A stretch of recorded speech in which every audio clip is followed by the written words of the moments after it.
Hi, let's see if we can talk a bit about something interesting this afternoon. You're welcome back to my channel. If you haven't been here, well, I want to tell you that this is the most interesting channel you can ever be on. Yes. So, you better stay and stay and stay and stay tuned, okay, until you're able to grapple your life and do what you have to do as a human being. Today's topic is an interesting one. Like I'm so excited, even without actually talking about it yet.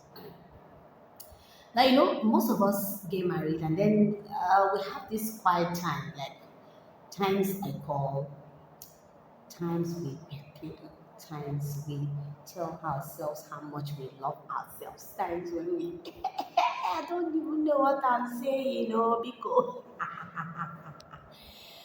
well, what I'm just trying to say here is that okay, there are times we want to have some me time, with our lovers, and then we are in our rooms having, some singing a certain song, and then our children seem to barging on us. Now, barging on us means that they did not knock.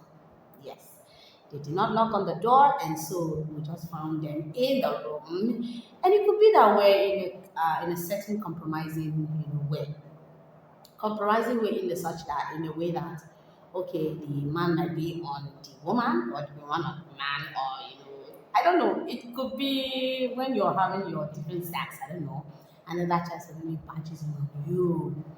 Now you know what usually happens, there's this sudden reaction that comes in, and sometimes you don't even know how to react, you don't know how to talk back to our children just to let them know that what they did is wrong and that they shouldn't have barged in on us just like that. So, what I want to talk about today is to call your attention to the fact that these things usually happens, and that is because you cannot stop accidents.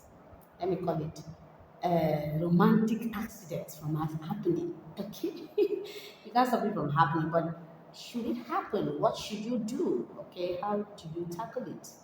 Because it's important to know how to tackle such issues, because some of us might not really see it as something big, but it's a real deal. Now, what I want to ask is, what do you think should be the right thing to be done? At that point where the child comes into the room and you're in a compromising, position, what exactly are you supposed to do?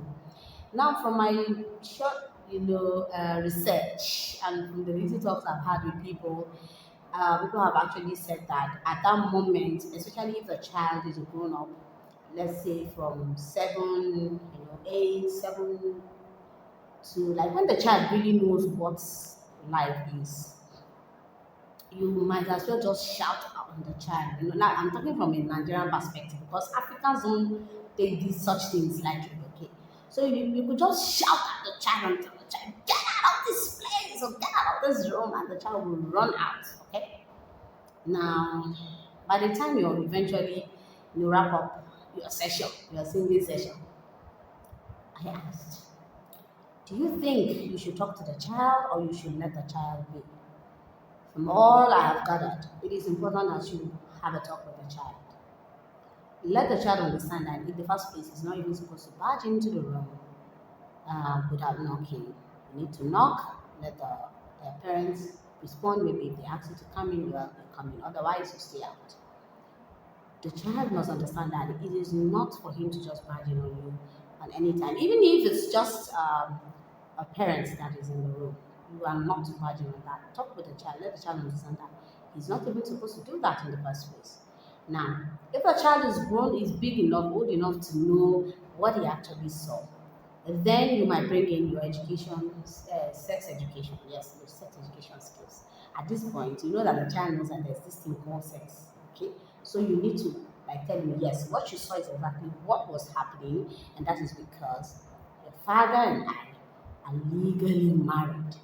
So we have the right to get twiddle.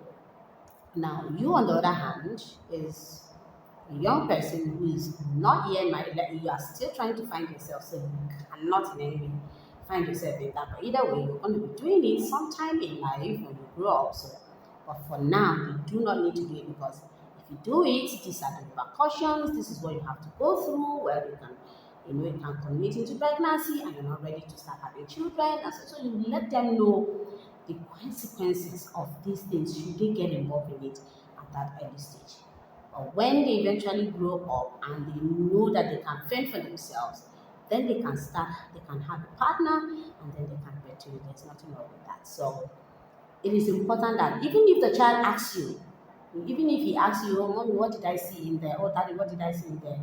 You should be able to explain using the most simplest language ever that the child could understand.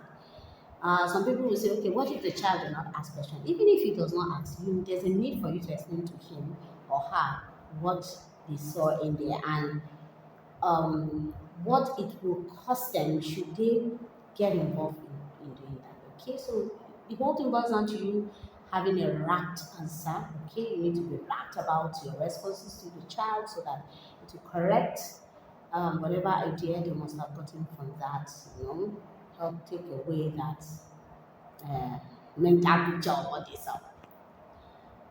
So if you enjoyed this video, kindly send me a thumbs up. You might as well contribute so that we can have wider views on these things. And then please, if you haven't subscribed, subscribe before you go. If you have subscribed, you don't need to touch that dial again. Okay, just always be in tune with us. Do have a nice day, and I'll definitely see you again on another thought. Bye.